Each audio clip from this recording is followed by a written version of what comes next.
Okay, we have officially started the recording. So welcome, thank you everyone for being here. And I will insert the sign-in sheet. Again, please sign in if you haven't. We were just discussing that we will email out the recording of the session to those of you that sign in. And on that sign-in sheet, you can also opt in to be on a email list if you choose. We only add you if you opt in to that, and you can obviously discontinue that at any time. Lots to talk about tonight, and I'm really glad you're here. We truly meant to come up with a more fun title than this when Amy and I, who does the webinars, were talking about this. We were going to do this topic, but we wanted a fancier title, and you know what? We just forgot to create the fancier title. So you guys came though, even though it's not fun and fancy. So let me introduce myself. I am Melody Pickle. And Dominique, if you have a question, feel free to type it in the chat. And I will answer as I go. I'm happy to do that. I can keep an eye on both. Most of the time, unless the questions come too quickly. I am the manager of the Academic Support Centers. That is my role. And I used to give workshops all the time and webinars. That actually used to be one of my primary jobs, and I don't get to do it a whole lot anymore, but it is one of my favorite things to do, is to spend time with you all. So I'm really glad you're here. Oh, yes, absolutely, David, exactly. It does have to do with the Comp 2 assignment. You're exactly right. And we hadn't done this one in a really, really long time.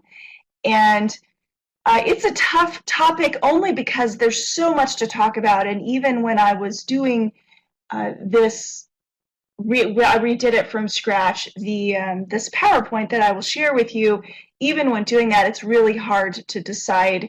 And so I will certainly let you guys guide the topic of conversation. If you guys want to spend more time in a particular area than others, I'm happy to do that. My background is teaching writing before I started managing the tutoring centers, so that is my area of expertise. No problem, Cynthia. Glad you made it. We're just getting to know each other here. Feel free to click on that link. Those of you who are just joining us, the blue link there, and sign in, and that way we can email you the recording tomorrow morning when it's available. So let's jump in and get started. And here's what we're going to do, and I even added a couple other things. And it's a lot to get through, but we will get through it in under slightly under an hour, and I will answer as many questions as I can. And we're going to hit some things that I think will help you. One, there's a lot of assignments now in classes that are speaking. You have to do some speaking assignment as well as writing assignments, and really argument and persuasion, obviously, we use it in our everyday lives. If you have a toddler or a teenager, you use it pretty much every minute, or negotiating it every minute, right? So lots of good stuff here, and it's very useful in so many ways, not just in our academic life, but in our work life. So we're going to start by defining terms. We're going to think about argument, and we're going to think about audience. We're going to discuss some ways to argue effectively. There are lots of ways to argue effectively, and the key is to practice doing it effectively in your speech, in your writing, and you will just continue to get better at it. And we can certainly discuss all the way through. So, why do we argue? What do we argue about? Why do we argue? And right now, we have not defined argument, so you can define it however you like. Because we have an opinion, yep, we want a voice, we want to prove a point. Difference of opinion, now that's the personal argument, right, Ben? Voice our side of something, absolutely. Oh, interesting. I like how you said that, Michelle. Stay ahead of the conversation. Absolutely, Danielle. When we're feeling misunderstood, I think is when sometimes things get to that emotional kind of argument that we have in a relationship, right? When we keep trying to make our point and we don't feel heard and we keep trying to make it. And that's one of the things we'll talk about tonight. Sometimes we're not speaking the other person's language and they don't get what we're saying, and that makes us frustrated. Right? I hear you, Shemia. Am I saying that right? Shemia? Shemaya. Long I, short I. Shemia. Okay. That's true, Johnny. Some people, you just have to argue with them.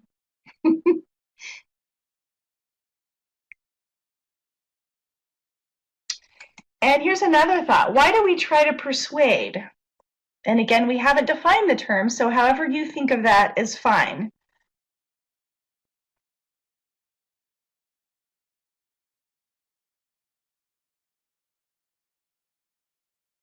Okay, to educate others, right? Guide people, get people to accept or agree, convince others we're correct, right? Definitely maybe want people to see it our way, change an opinion.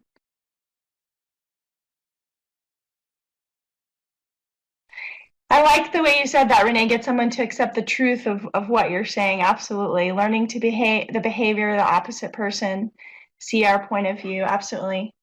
Chris, I like how you said that. Protect our own perceptions. That's very interesting. And I think that will come into play, especially when we start talking about audience. Give a broader view. Absolutely, Rashima. We often, all of us, are stuck in our bubbles of the way that we think. To Chris's point, our perceptions, our point of view. Yes, Haley, sometimes we're trying to get people to be hopefully less biased about a particular item, and it can be anything, right? Even the flavor of ice cream they like or think is best. It can be anything. It can be things much more important than that, although ice cream is pretty important. Okay, good. Yeah, and narrow the scope of an issue. Yes, challenge someone's level of thinking, maybe get them to the next level. Whew, you guys are on fire tonight. My goodness, this is going to be a good webinar, and I'm excited.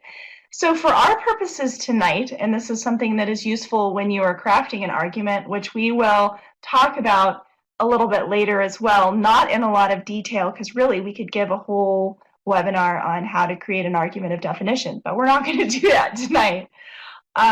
So we're thinking of an argument not so much in the personal sense where we're arguing with a significant other or a child, but more trying to convince someone. And can argument and persuasion be used interchangeably? Yes, they can, and they often are. I will say, especially for our academic purposes, there's usually a slight nuance to that. So an argument is usually a set of reasons with an aim of persuading others to an action or an idea, even if it's just a slight change of idea, right? Maybe you're just prodding someone slightly in a new direction or challenging their thinking, right? And you all have made that point already, that sometimes it's just to broaden someone's horizon. Persuasion, usually when it's used in academics, not always, but it usually has a narrower scope. So it is, and most of you pointed this out using similar language, it's usually more you're trying to convince somebody of something and something specific and narrow, and sometimes it has that real negative connotation in that you're pulling out all the stops and doing whatever it takes to persuade someone, maybe not even using the right way. So it can have that connotation. But so we're talking in the sense of how to use a set of reasons, set of claims to talk about a certain position and hopefully make a decent claim and or point to that. So that's how we're going to talk about it tonight. But before we talk about anything, and all of you have already referenced this, and I'm going to put one more time in the chat the sign-in sheet because I know some of you just came in a little bit, so feel free to sign in if you haven't already. So let's talk about audience, and you're going to hear I am a rhetorician by trade, so audience is very important, and as you know, it's always very important, and we will continue to look at that, and it will frame our entire conversation. So we have a message that we want to get across. This is a rather traditional representation of audience, and message and communication. You may have seen something like it before. It's certainly not original with me. So when you have a message to get across, you have at least these three things in play. Also, I would add, and sometimes people are drawing a circle around this now, that is also the style of presentation, right? Whether it's a visual, whether it's a text, how you're presenting the information comes into play as well, especially when you're using technology. So you have the writer or speaker, and most of what we talk about would apply equally tonight, whether you're trying to write the argument or speak the argument, if you're in a speaking type setting or writing a speech. So you have a message you want to get across. You have an audience that brings their thoughts and their beliefs and their customs, their background with them. And then you have the subject that you're wanting to talk about and how all of those things interact. So who are your readers or your listeners? Who are those people? And that frames, and that's where you have to come, and this is the challenge of all writing and really all communication, right? Who am I talking to, and what are their set of beliefs? And depending on how well we know them, it depends on how well we can answer that question, right? So who are they? What do I know about them? And what can I use what I know about them to help me craft my message in a way that is useful, right? In an argument that is useful and going to head us in the direction we're trying to head. How will my reader or listener use the information? Or maybe what is your goal, right? What is your goal of this? Are you trying to change their mind? Do you only want to change part of their mind? Are you hoping if it's somebody that completely disagrees with you on a topic, maybe if you just get them to think about the topic, you've been successful, right? Maybe you're not changing their mind, but maybe you've made them think about something in a different way. That can be considered successful as well. What can I do to get my point across clearly and concisely? And that has to do with the context as well. So am I in a class? Am I writing a paper for a teacher? Am I needing to write a proposal for a boss? What is it that I am trying to get from this? What do I need? What is my purpose for writing, right? So the subject and the purpose of the writing, as well as the audience. And the communication needs to be crafted with all of those things in mind. And that is not an easy task. And it is a learned skill. You can absolutely learn it, whether you feel like you're good at it right now or not. Whether you feel like you're a good writer or a good speaker, all of this is a learned skill and can be practiced and learned. So in thinking about audience, we're going to think a little bit about this. And this is, I chose these to make a very specific point. So think about yourself to a 5-year-old child. Absolutely, Jessica, and so am I. I feel like I can never learn enough about these pieces, because the goal is to be effective in our communication and help people or help others reach certain goals. Interesting, Natalie. Let's talk a little bit more about that. So to a 5-year-old child, how would you communicate your mom was just in a car wreck? So your audience is a 5-year-old child. And you can type your answer, or you can just think about it. You're not required to type your answer. Good words. Honestly, gently. Right? Rashina's guide, making sure you put the "that is okay" in there, right? Yeah, because what that's big, and Rashima is showing that she understands that what's the child's biggest concern, right? Is my mommy okay? And she's making sure that that's in the message. Absolutely. Simple terms, right? So choosing your language, absolutely, David. And tone, yeah. Shamia's talking about the tone, absolutely, all of those things. So that's very specific, and you have already demonstrated understanding that situation, the message that needs to be across, and who's receiving that message, and what are the important things to the receiver of that message. Good point, Michelle. Yeah, the environment. Where is the child? If they're in a busy classroom, do you pull them out to tell them, right? All of those things. So to a spouse or a significant other, I was just in a car wreck. What does that sound like? And how is it different than the message you communicated to the child?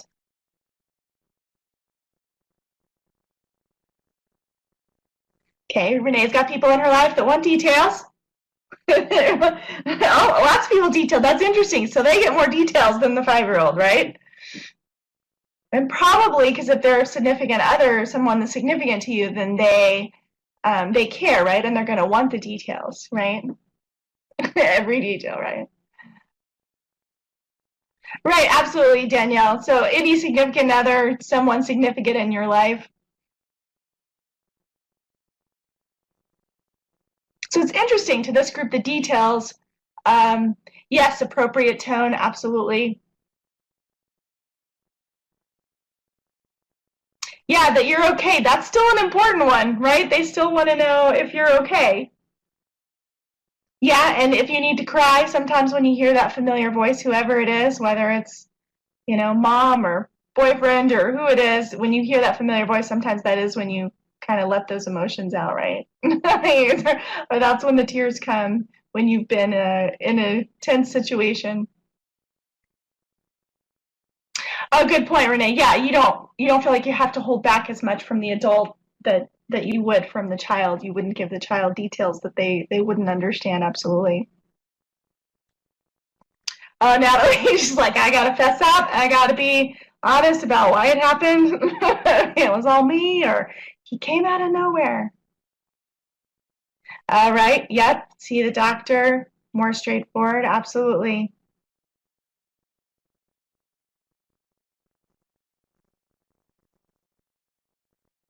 Okay, Michelle. So that response, since you know that, then you have to decide how you tell. And that's why it's interesting to think about people that are close to us.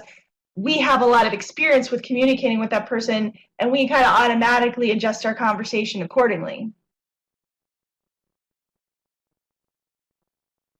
If we're smart, right? If we're trying to avoid making things worse. Sometimes we forget.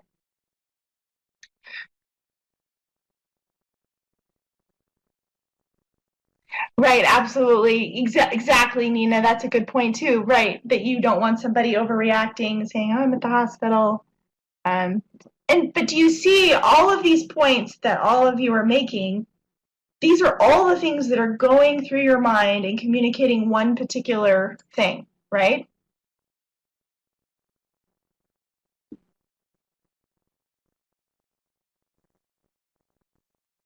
So to a boss, same thing. How would it be different if you were telling the message to your boss? And that's going to also depend on your relationship with your boss, right? More professional. Okay, Rashima, when you say more professional, can you say more about that? Fewer details, right? Shamia's going the same with the spouse. You must be close to your boss, Shamia. Need the day off, right? Probably a good call. Yes, so David, you're thinking about what's important to the boss, right? When are you going to be back to work, right? What's the impact?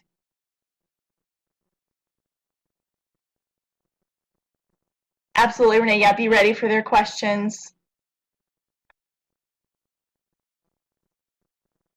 A little more professionally, right? Maybe not crying if you can help it. Oh, good one, Mamie. Yeah, Mamie's giving us a sample there. As I was in a car wreck and I don't think I can be there.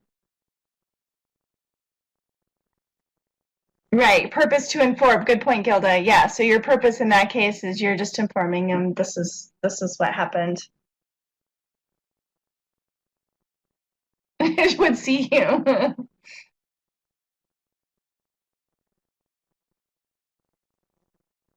Right, Michelle. Yeah, and different bosses respond different ways. Absolutely.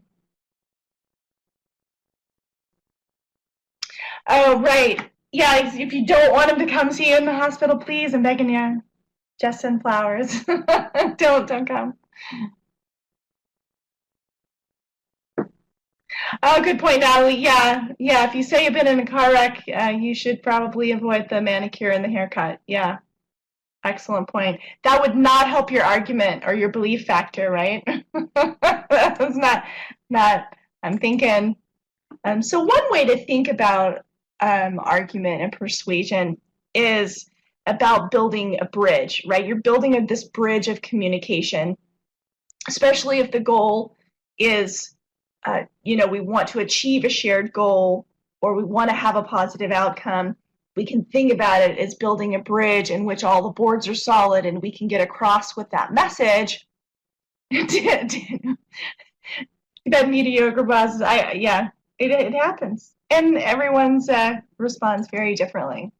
So where are we taking our audience, right? How are we building this bridge? Where do we want them to go? How do we want to communicate to make that happen? So at the risk of throwing out the big words, don't tune out. But it's fun, and then you can say you learned some big words, so that's good. Yeah, aren't those fun? The PowerPoint did that for me today. I was very excited to see that. So these are some of the ways, and you know all of these. If you thought about commercials you've seen, politics that we can hardly avoid these days everywhere, you've seen all of these at work, right? Lately, we've been watching some of these channels. We recently started getting a few new channels, and there's some of the free ones that come through the airwaves. And a couple of them just have these, I can't even watch commercials because they are using so much emotional appeal, whether it's injured animals. I mean, it's all kinds of stuff. But they're so intense, and I would say in making their argument, they've gone overboard with the pathos, the emotional appeal. Emotional appeal is very effective and useful and can be done ethically, but I think a lot of times, and I'm sure everyone could think of an advertisement they've seen in the last 10 days that on any channel that is over the top with some kind of emotional experience trying to get you to connect. Yes, I really believe marketing is overusing it, which is unfortunate because I fear that we will become hardened to it, right? I mean, that's not a good thing. Yes, exactly, Mamie. Those are exactly the ones that I'm talking about. And especially if you're seeing them over and over again, right? It's not the kind of thing you want to. You're like, I'm just trying to watch a show to relax. I don't want to. I don't want to cry at every commercial if possible. That would be nice. So the appeal to ethos is just character, right? It's about ethics, credibility, likability. The credibility, do you believe the person that's talking, right? And so that can be really important. If we don't believe the person, whether we have a bad history with them or there's something about the way they're communicating that leads us to not believe them. For example, I'm the kind of person, probably because I spend too much time thinking about rhetoric, if a salesman of any kind, realtor, correspondent, any kind, if they oversell me or they push me too hard, I immediately backtrack. I want to feel like I'm making my own decision, and that's just me. And different, and even that salesperson, the different tactics work on different people, right? So, but for me, I know that, and I need to believe the person, and I stop believing the person when they push me too hard. They lose credibility with me if they try to sell in certain ways. So, logos is word or reason, so it's the logical appeal. Are the words logical? Is there clear evidence that is believable, that comes from a believable source? That is part of what is making the argument. And all of these things can go into an argument. Some arguments rely just primarily on one, and some might use all of these. Kyrios is right or opportune moment. So a lot of, as we all know, right? When we ask parents for the car keys, depended on the moment, right? Don't ask when they're mad. You wait for the right moment. Our kids know that better than anyone, right? There is a right time to ask for certain things, and that is certainly, now sometimes you can't wait till the right time, and that's always unfortunate. But with bosses and with everything, a lot of times there is a moment that the timeliness makes it even more appropriate for a specific thing. So those are good to keep in the back of our mind. Oh, that's funny, Renee. Does it work? Never. We'll see. We're going to have to teach her some better tactics. Right. Oh, excellent point, David. Yes, exactly. Yeah. Don't get them while they're down. So there's lots of styles of arguments that we can talk about, and for our conversation today, we're primarily going to talk about Toolman. That's just someone's name. It's a weird word. I struggle to say it, but it's somebody's name. And then we're going to briefly reference definition, evaluation, and causal, but mostly we're going to talk through Toolman because then that helps frame the rest of our arguments and a way to approach, and I think it works well. We can learn lots of things from the Toolman method that we can then carry to our writing and to our speech. Oh, that's funny, Natalie. Wait till Dad's tired late in the evening. My son does that. He knows when we've had long days, and he'll ask us, like we normally don't watch a lot of TV during the week, mostly because we don't have time. But some days, like when it gets to be Thursday, like, Mom, can I watch TV? We don't care. Like we stop caring about, like it's just not a battle you're going to fight, right? And so he's like, I love it when you guys don't care. So, so our kids know that stuff. So here's the basics of Toolman, and literally you could take a whole class on it for 10 weeks to talk about Toolman, but we're not going to do that tonight. So the basic things that we can learn from a Toolman argument method are you have a claim, something that we're claiming to be true, and then you have a reason that you either want it to happen or a reason it's true. And then they use the word warrant, which I don't like typically, but you'll see that like if you're reading about arguments, and we'll talk about that. But warrants are basically shared assumptions that the claim and the reason lead to. So it's a shared assumption, and everybody says, yeah, okay, I believe that, right? I agree with you on that point. And then there's evidence that backs up your reason and your claim for what you're arguing for. And then it's often good, I wouldn't say always, but it's often good to address the objections or concerns that your audience may have. And that goes a long way into building your credibility. And so sometimes, and this happens, someone referenced earlier, when we get in those personal arguments and we just keep trying to make our point over and over again, and sometimes we get loud. And a lot of times it's because we don't feel heard. And sometimes that's the piece that we've left out, are those personal objections that people may have or in their thinking. So this is just one example to give you an idea of how a Toolman would work. And we're going to see other slides that repeat the claim, the reason, the shared assumptions, etc.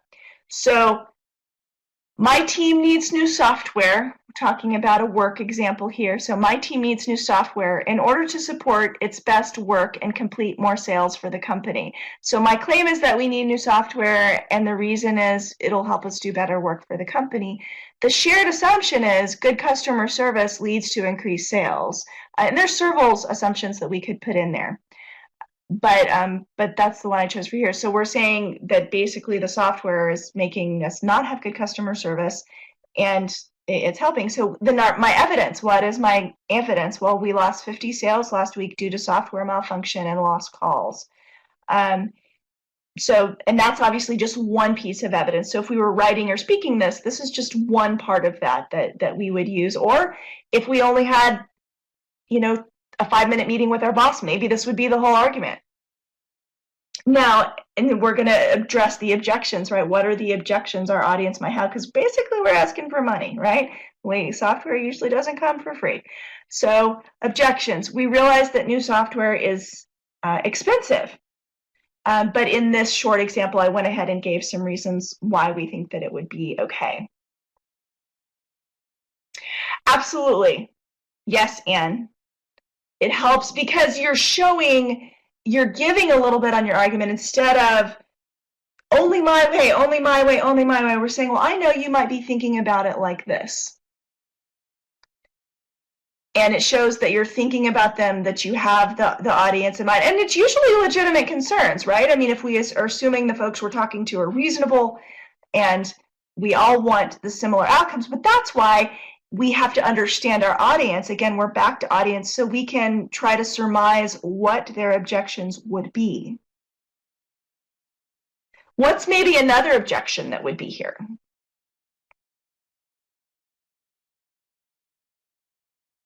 What other objections might an audience in this particular case have? I went for the most obvious one. See several folks typing, lots of ideas. Okay, Eric, absolutely. How do you know it's the software? So these are questions that could come up, right? We don't believe there's anything wrong with the current software. The pricing, okay, maybe it just needs an update. Oh, money could be used for something else. Oh, yes, learning the new software. Maybe the learning curve of the new software is so great we're afraid we would lose too many sales or that would take too long. Absolutely. Okay, they want to know the credibility of the seller. Absolutely. So if you were writing a business proposal and you knew your boss would be concerned about some of those items, you would want to be ready with those objections as well. Absolutely, it costs money to train people. Yeah, did you figure that into your cost analysis? Absolutely. Okay, are there other problems that are maybe bigger? That's a great thought. Yeah, you have bigger, maybe you have issues way bigger than software. That certainly happens. Man, software might be the easy fix. There might be things that are much more difficult. Ah, David, yes. Is it going to work with everything else we have? You think the morale of learning the new software, or maybe morale is low as part of the reason for the sales? Yeah, how did you get those numbers? How do you know that that was just the sale? Yeah, I've had bosses that definitely would ask that if I was making this argument. So exactly, but you guys are doing exactly the right thing. You're getting in the head of the person that you are arguing to, right? That you know you're going forward with this proposal. Now, we chose something very practical here, which is easier and more obvious. The more difficult arguments in everyday life a lot of times are, whether it's news, politics, TV, the things that mean a lot to us, that talk about values or the way that we live our lives, can be more difficult. And we did this at the beginning here to an extent. And again, this is kind of the flash version of these. We're just going to skim the surface of these. There are lots of approaches to argument, but one point, especially if you're dealing with a real controversial issue or something that you know you disagree with somebody on, as a lot of political issues fall into here, is you got to make sure that you're using the terms the same. So you need to define your term the way you're using, especially in speaking and writing. That's very important. You can't just assume, especially if it's a hot button word, a hot button topic, that you can't just assume that everybody means the same thing when they say a certain word. So to give your argument strength, and it gives you credibility, and it puts everybody on the same page. When we are saying this word, this is what we mean. And you can even change, like, this is what this word normally means, but I'm finding people using it this way. An operational definition means, like, so our purposes of this conversation, we're going to talk about this word in this way and give examples of what you mean. And then you craft the argument based on, if we all agree that this is the definition, this is the impact of that. And you could follow the same using the same techniques, right, with claims and reason and shared assumptions. You just started by crafting a common definition. Absolutely, Anne. And there's things that we all think we mean the same thing, but really in a person's experience or mind, it could mean something very different. We're really in danger of that because a lot of times we choose our friends based on people who think like us. That's pretty normal human behavior. And so it's easy for us to assume when we're in an audience that everybody thinks like our group. And especially when we're not in that group or even within our group, making sure that we are clearly defining what we're talking about. So an argument of evaluation, and a good point is, so we evaluate things every day. We use a certain set of criteria to choose which shoes we're going to wear. If it's raining outside, we will probably choose a different pair of shoes than if it's not. So we make evaluations all the time. So choosing a certain set of criteria, and that can help you especially when you're picking your evidence or how you're going to structure your argument and what you're going to say. So there's many different ways to craft evaluation. You can evaluate it through testimonial and statistics. That always makes me think of infomercials. I don't know why, I guess because they use a lot of testimonials, right, in the infomercials. And there's infomercials not inherently bad, products out there that works, right? So then there's artistically crafted evaluations where you're using words, expressions, and you can still be doing that and using logic. It doesn't mean it's just artsy and doesn't mean anything, but it means you've spent a lot of time and effort crafting it in an artistic way. A lot of essayists do this.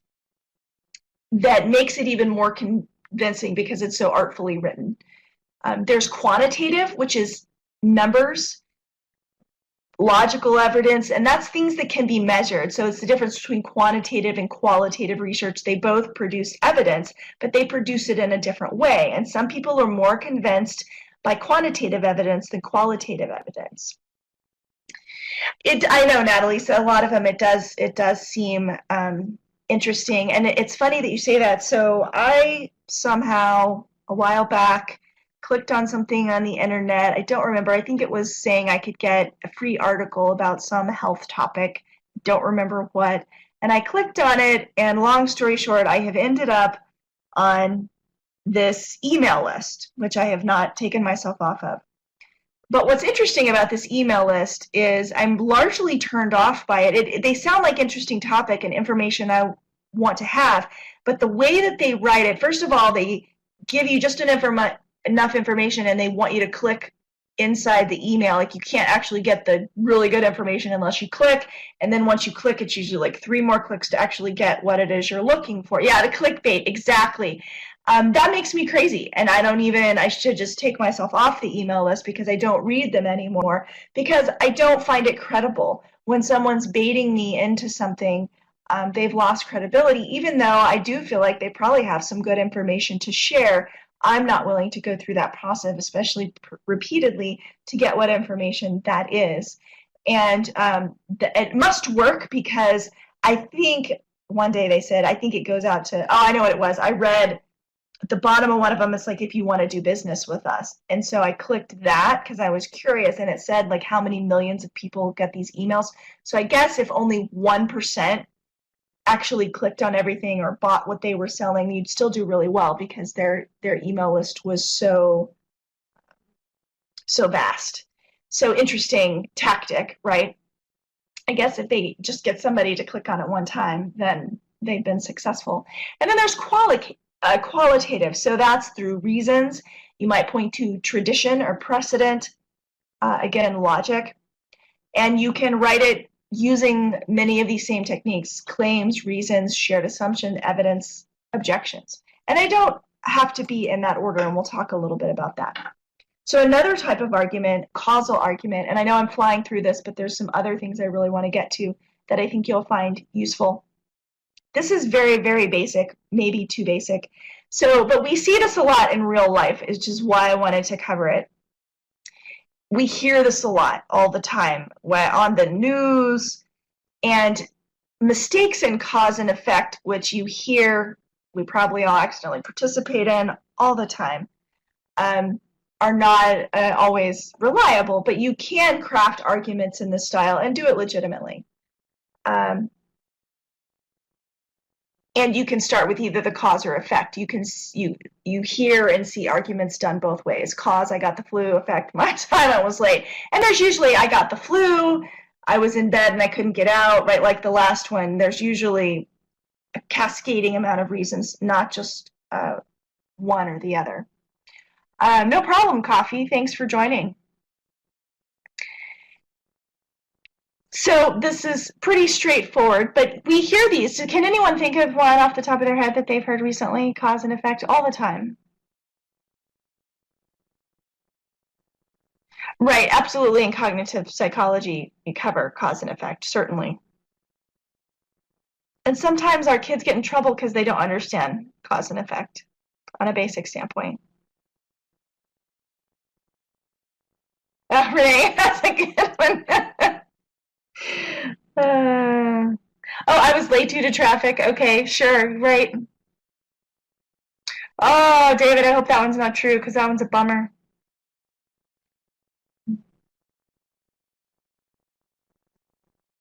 That's a good example of an assumption. That's a good one, Rashima. We'll talk about that in a minute. All right. Yeah, Natalie.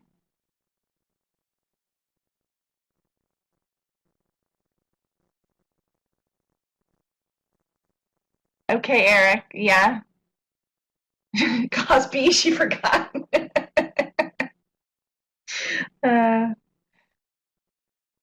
So again, I think you, and I'm hoping by just, even though we're just touching on these briefly, that you'll start looking for these in everyday life. Oh man, don't be talking about donuts. Now I want coffee and donuts.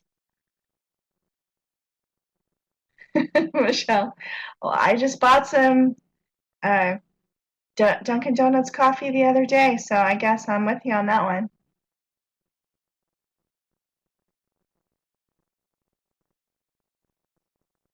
Oh, are you talking about the daycare, Natalie, where they charge you that late fee when you're not on time? Ooh, that's rough.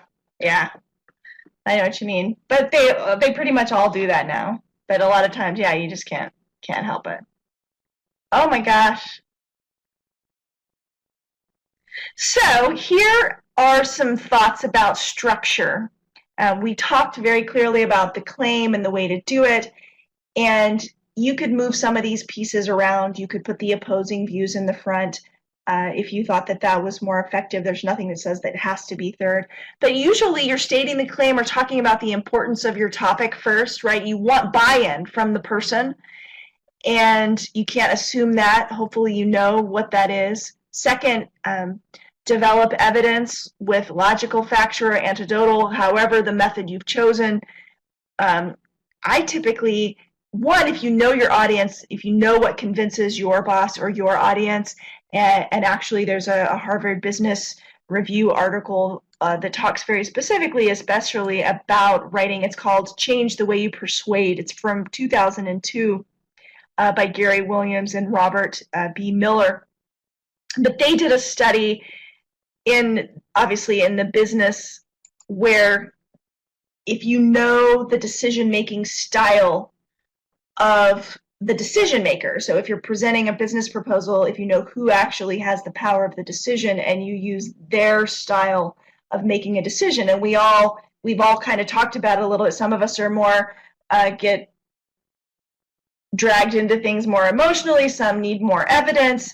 So if you know the style of the person you're arguing to, certainly you choose that style. Sometimes we're arguing to an audience we don't know that well, and we have to do the best we can. Absolutely, coffee. Yeah, exactly. Right, Eric. If you don't know them well, that would be hard to. They have very specific personality traits typically that comes out. And if you've had a boss for a while, you've probably figured out, right, the best ways to communicate with them. And that's where the trial and error, you write a proposal for your boss, it gets turned down. But then if you finally get something accepted, you're like, okay, wait, what did I do different? And you really do that reflective piece where you're like, okay, this person needs lots of evidence. They need to see charts. This one just needs to know that people are being impacted because they don't like, they're more people oriented than number oriented. But I recommend going to find that article from Harvard Business Review, and that details their particular study and the styles, and they do talk about how to identify that. You want to make sure that you address those opposing views, get that buy-in, and then you can synthesize your information and invite your change or make your big ask if it's a proposal. Certainly do those pieces, but this is just a review of if you're making the structure and talking about it in a little less argument style language, this is how you could do that. So stay with us. I've got about 45 minutes after, so several things to get through, but I think we can do it. Absolutely, Rashima. I think you add a little bit, definitely establish that credibility. And I would say choose your evidence wisely. Typically don't go super emotional, but I would give an example. Just make it really clean. And And ways to start, that's a big one. And you can think of the different commercials we've talked about, different things, different ways to start. How do you get, thank you, Eric, how do you get people that buy-in? And that depends on their starting place, right? If you don't know them at all, you can start with a moving story. We've all heard speakers who have done that. What's some common ground that you can establish? You know, what is something that you can all agree on? And pick your facts. Give them the so what. And that's how you get the buy-in, right? So what? Why do they care about this? Why do they want to hear about that? And keeping that, what's the so what of my audience? That's a really easy way to remember it. And this is exactly to Rashima's question, or was it Renee's question? No, Rashima. How do you choose the approach, right? How out of all the options, how do you choose? You be clear and you be concise, and pick something and go with it. And yes, especially in a business professional setting, you typically avoid the overly emotional. Typically, again, depending on what it is, it might depend on the work that you do. You know, if you work in social services, I would imagine it's hard to keep some of the emotion out of it, because you're dealing with very serious situations in people's lives. And that, I think, it would be hard to completely get away from that. And so that's where the pick your evidence wisely comes in. Pick good sources. We talk about that in other research-oriented webinars. But pick good stuff, pick reliable stuff, pick academic stuff, not just stuff that you've heard. Who's saying it? Why are they saying it? Does the person saying it have credibility? My basic example for that is, do you want to have heart surgery by someone trained as a heart surgeon, or do you want to have heart surgery by someone who played a heart surgeon on TV? If you had to choose. Right. So that's what you want. Keep that example in your mind when you're picking your evidence. Who wrote it? Right? Can you tell where it came from? And is it reliable, or is it someone who just, you know, we have robots writing a lot of our stuff on the internet these days. So I pick a very reliable source. So the journey and the life of an argument, and some of this stuff, you know, do you have one chance? Do you have more than one chance to argue with this person? Clear, clean. Sometimes you may just have to make a choice and say, okay, this is the style of argument I'm going with, and make it very persuasive.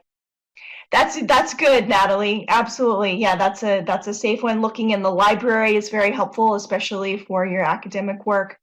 That's usually there's usually more available there than just, it can be harder to find those academic articles on the internet, especially without paying for them. If you find them on the internet, you often have to pay, whereas if you go in the library, our library probably has access to it. So here's another big one, and we're just barely going to scratch the surface. So there's lots of problems with argument, and we've talked about avoiding the personal, and with this, unfortunately, the personal attack is what is just all the time, especially in politics. It's just overwhelming, and I think it's unfortunate that we're at a point where that is where people go.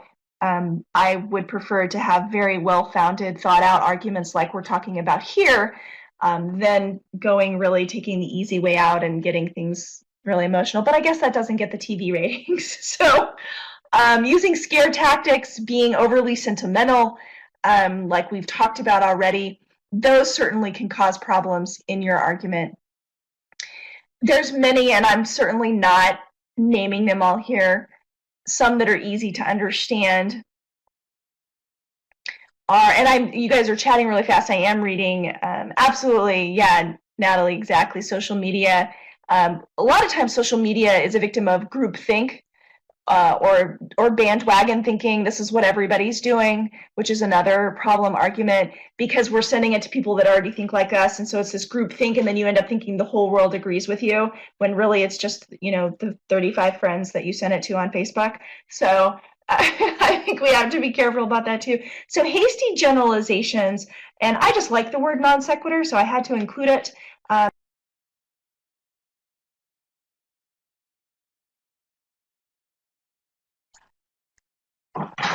So you don't love me because you didn't buy me the new car I wanted.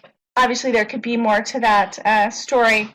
But, you know, I think the hasty generalization, we hear that a lot, and it's actually used a lot in marketing. You know, my car is a Ford and it broke down, so all Fords are junk.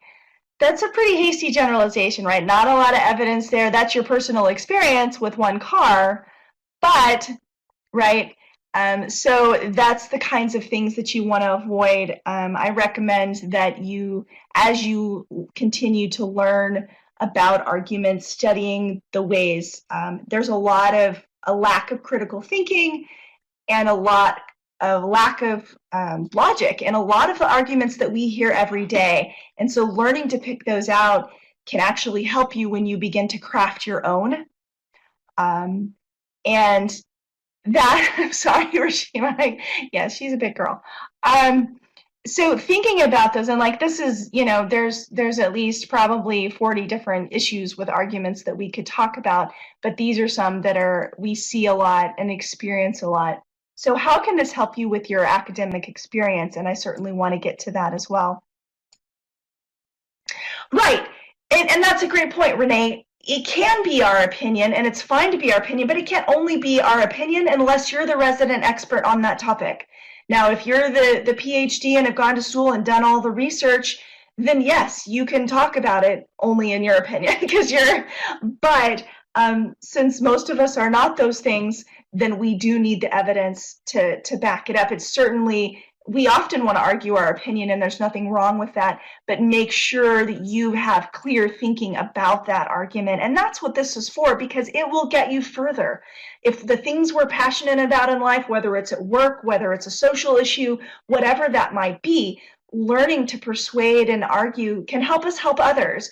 And that's why I'm passionate about it, is I want all of us to be effective in our lives, whether it be at work or the things where we volunteer. It's really, really important. And that's where the professional communication comes in. And this is what separates us from the infomercial, right? Is whether it's work, school, business, community, we want to have that professional element, which is what all of you have been talking about. And it seems like all of you have a really good handle on the difference between you know, what is just a Facebook post between friends and what would be professional communication, where we might be trying to argue a really important point, whether it's something our team needs. Maybe there is an injustice at work that we need to deal with, and we want to do that, but you'd have to do it in a really professional way. And it can be hard because we even have emotions at work. It's not like we can check our emotions at the door. People do things that makes us angry. They treat us unfairly. They treat us wrong. They take credit for what we do. But how can you step back and argue or persuade effectively in these situations to build that bridge to get that outcome that you want? And sometimes we have to take a deep breath and craft those things accordingly for the best outcome for all of us. So obviously using polite tones, being accurate, clear, complete. Don't leave off a big question or a big piece of it. Be concise. Use any standard language uses that operate in your field. Certainly utilize those. But again, you're appealing to that professional audience. And the same is professional and academic. I would say the same goes there. Think about the communication process, that the sender, the feedback, the message, and don't give up just because you've done a proposal, or you try, you use some of these items and you try to argue for something that doesn't go well. Try to figure out how you could do better, get some feedback from some other people. Absolutely, Natalie, that's true too. And that's where we have to guard ourselves and make sure something that we've heard that we now believe actually has full evidence, or have we just heard it so many times that we're starting to believe it, but maybe the evidence has not been clear. And that's really important. So one more quick example, and definitely feel free, all of you, to continue to ask questions. We have about 5 minutes till the end of our time, and I don't want anyone to leave with a question, and I will stay after to answer questions as well. So I chose the picture of the puzzle here because putting together an argument can be like putting together a proposal. Putting together an argument is a puzzle, right? All of the things we've been talking about. How do we know what to use for what audience? How do we craft this best argument? Again, you see this, you've seen this before. Proposal, claim, reasons, effects, the evidence. So what should we do? Why should we do it? what happens when we do it, right? If we do it this way, and here's the evidence why, and those are the things we've talked about, that works in a proposal writing assignment or a proposal speaking assignment, as I know some of you may have. So when you're writing that proposal, making what problem are you addressing? Make that really clear. Clarity cannot be overstated. This is the problem, and don't try to address too many problems. Maybe there are 12 things that need to be fixed, but you're probably going to have better luck if you try to fix one at a time. So address the clear need or the problem. Show that the idea is feasible. I know that this doesn't seem feasible, and it's way out here, and it might take, I know for me, things that I've asked for my team, we work on it for 2 or 3 years before it materializes. But believing it's feasible, really finding out, getting the facts, gathering the feasibility, and then it can come to fruition. And you can use your personal experience as evidence, especially if it goes alongside of the other evidence, or you say, here's the evidence I found that other people are saying, and you know what, my experience matches that. Because that can be powerful as well in a proposal, especially if it's about work or business. And what are we doing with our arguments? We had this picture early. Anybody remember? A hint, it's red, and it's in the middle of the picture with our arguments. It is beautiful, but what are we building? Not beauty. Hopefully we're building beauty in our lives.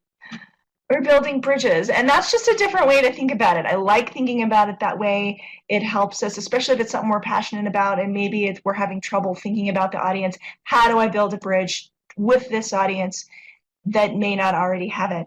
I want to leave you with a couple of items that may be helpful to you with your writing.